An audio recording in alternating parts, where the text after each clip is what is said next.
اور اللہ اپنے جس بندے سے پیار کرتا ہے اس کو بھی آزمائش میں ڈال دیتا ہے، مصیبت اس پر نازل ہونا شروع ہو جاتی ہیں، آزمائشیں اس پر آتی ہے۔ میرے عزیزو، تو ہمارا ایمان ہے کہ رب کریم مفتی سلمان ازہری سے بھی پیار کرتا ہے اور جناب قمر غنی عثمانی سے بھی محبت کرتا ہے، کیونکہ انہوں نے اللہ کے حبیب صلی اللہ علیہ وسلم کی ناموس پر پہرا دیا ہے۔ یہی وجہ ہے کہ آج ان پر پریشانیاں آ رہی ہیں اور مصیبتیں آ رہی ہیں۔ میرے عزیزو، مسلمانوں کا ایمانی قوت کے مطابق امتحان لینا یہ رب کریم کا قانون ہے۔ اب آپ دیکھیں، کوئی بیمار ہے، کوئی غریب ہے، کوئی مصیبت میں ہے، پریشانی میں ہے، تو یہ ساری چیزیں اگر میرے عزیزو کسی پر آتی ہیں نا تو یہ اللہ رب العزت کی طرف سے آزمائش ہے۔ اب یہاں فرق پتہ چلتا ہے کہ کون مخلص ہے اور کون منافق ہے، یہاں ان دونوں کے درمیان میں فرق نظر آ جاتا ہے۔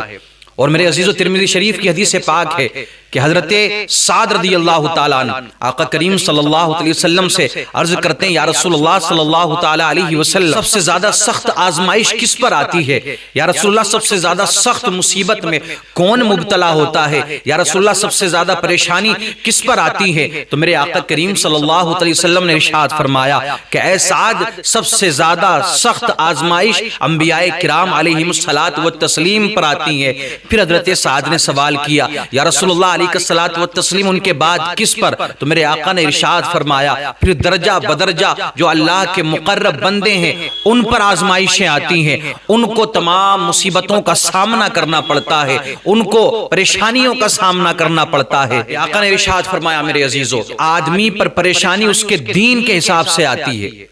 مسلمان پر جو پریشانی آتی ہے اس کے دین کے مطابق آتی ہیں، یعنی اگر دین میں مضبوطی ہے تو سخت آزمائش کا اس کو سامنا کرنا پڑے گا، اور جس کا پھر جیسا دین ہے نا میرے عزیزو، اس کو اسی حساب سے پھر آزمائش میں رب کریم مبتلا فرمائے گا، اسی حساب سے اس پر مصیبتیں نازل ہوں گی۔ اور یہ آزمائشیں ہمیشہ رہتی ہیں یہاں تک کہ وہ زمین پر اس طرح چلتا ہے کہ اس پر کوئی گناہ نہیں ہوتا۔ اور حضرت انس رضی اللہ تعالیٰ عنہ روایت کرتے ہیں کہ آقا کریم صلی اللہ علیہ وسلم نے ارشاد فرمایا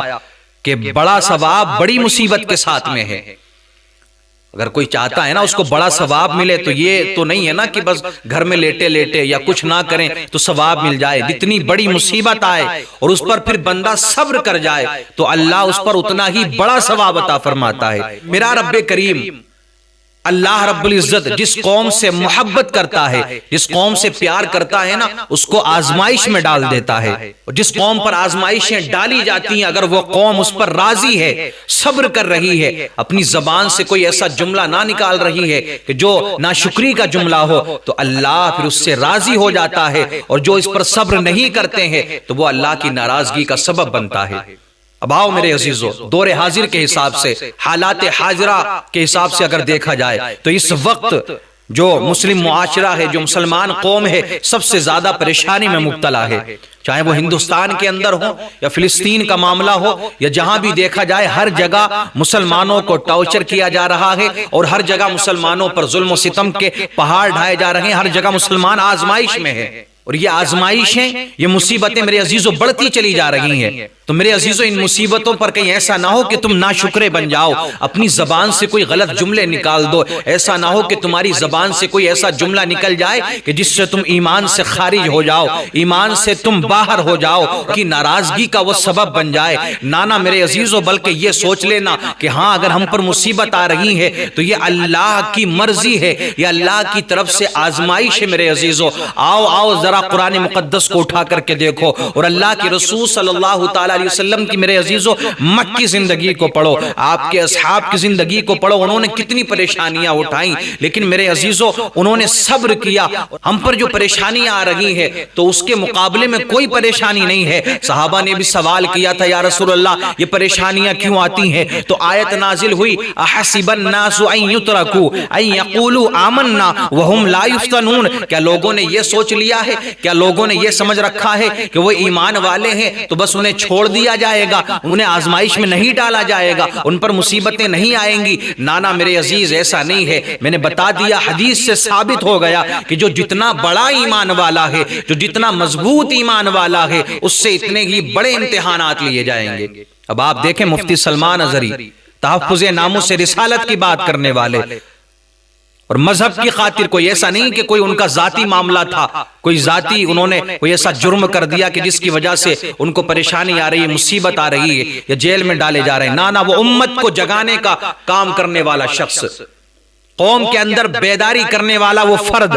آج سلاخوں کے پیچھے ہے، آج اپنی زندگی کتنی مصیبت میں وہ گزار رہا ہے۔ تو کیا آپ کو لگتا ہے کہ میرے عزیزو اس مصیبت پر انہیں اجر نہیں ملے گا؟ ان کی جو کنڈیشن ہے، جو حالت ہے اس وقت میں، آپ کو کیا لگتا ہے کیا ان سے یہ آزمائش نہیں لی جا رہی ہے؟ آپ کو کیا لگتا ہے میرے عزیزو اس مصیبت پر، اس پریشانی پر اللہ انہیں اجر نہیں عطا فرمائے گا؟ ضرور عطا فرمائے گا، کیونکہ دین کے لیے وہ کام کر رہے تھے، قوم کو بیدار کر رہے تھے، اسلام کے لیے، تحفظ ناموس رسالت کے لیے وہ شخص ہر پریشانی اٹھانے کے لیے تیار ہے۔ نبی کی ناموس پر بات کرنے والا وہ شخص، نبی کی ناموس پر پہرا دینے والا وہ انسان آج سلاخوں کے پیچھے ہے اور ہر طرح کی پریشانی اٹھانے کے لیے تیار ہے۔ تو بظاہر ایسا لگ رہا ہے کہ مفتی سلمان اظہری پر پریشانی آ رہی ہے، مصیبت آ رہی ہے، اور یہ دیکھا بھی جا رہا ہے، لیکن میرے عزیزو ایک بات یاد رکھنا، وہ حقیقت بات ہے کہ جو جتنا مضبوط ایمان والا ہے، اللہ اس سے اتنی ہی بڑی آزمائش میں ڈالتا ہے، اس سے ایسے ہی امتحانات لیے جاتے ہیں۔ سلام ہے مفتی سلمان اظہری صاحب کے جذبے کو، جناب قمر غنی عثمانی صاحب کے جذبات کو، تمام تر مشکلات کا سامنا کر رہے ہیں، لیکن اپنی زبان سے کوئی ایسے جملے نہیں نکال رہے، ایسا کچھ نہیں کہہ رہے ہیں کہ جس سے قوم بزدل ہو جائے۔ پیغام دیا جا رہا ہے تو دعا کا، پیغام دیا جا رہا ہے تو میرے عزیزو صبر کا، کہ صبر کریں کہ آج یہ پریشانی کے دن ہے، تو پریشانی اگر آ رہی ہے تو اللہ اس پر ڈالتا ہے جس قوم سے محبت کرتا ہے، اور اللہ اپنے جس بندے سے پیار کرتا ہے اس کو بھی آزمائش میں ڈال دیتا ہے، مصیبت اس پر نازل ہونا شروع ہو جاتی ہیں، آزمائشیں اس پر آتی ہے۔ میرے عزیزو رب کریم مفتی سلمان اظہری سے بھی پیار کرتا ہے اور جناب قمر غنی عثمانی سے بھی محبت کرتا ہے، کیونکہ انہوں نے اللہ کے حبیب صلی اللہ علیہ وسلم کی ناموس پر پہرا دیا ہے۔ مصیبتوں پر صبر کرنا، پریشانیوں پر صبر کرنا، یہ ایمان والوں کی نشانی ہے، یہ کامل ایمان والوں کی نشانی ہے۔ تو تھوڑی بہت پریشانی آ جائے، مصیبت آ جائے، تو اپنی زبان سے ایسے جملے نہ نکالو کہ جو ناشکری کے جملے ہوں، جو رب کی ناراضگی کا سبب بن جائیں۔